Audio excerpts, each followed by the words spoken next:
Sumber ikan ramdona iwat rang osayyakan waktu onila chati mutibian alero tiru wana lo kemudian hiburan iring ikut heran senang kisah romanku yang sila buat mình Đã try có những thứ bao nhiêu Không tâm tâm đi quá thật ý Sẽ vì quá Hạ trong khi hóa không là ai kamu yang sumber ikan ramdona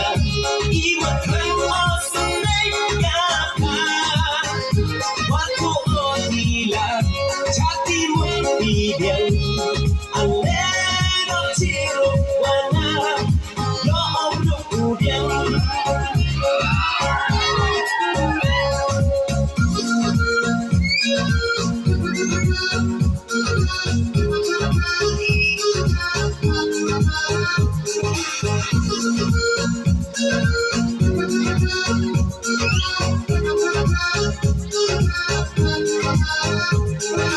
Ulun omen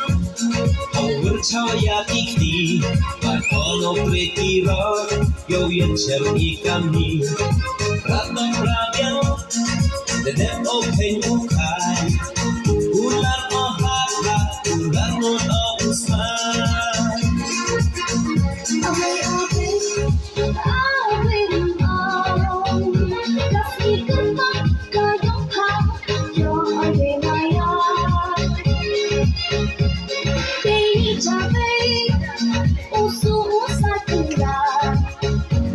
Jaga kanan kalian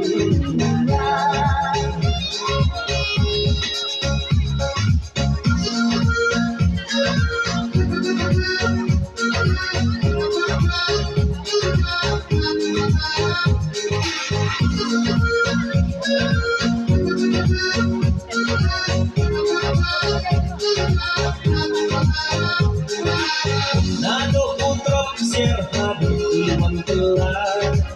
Wagi iman sinay usayokan Có cô đông mà khani Người qua đây yo Sa chi xin ít ra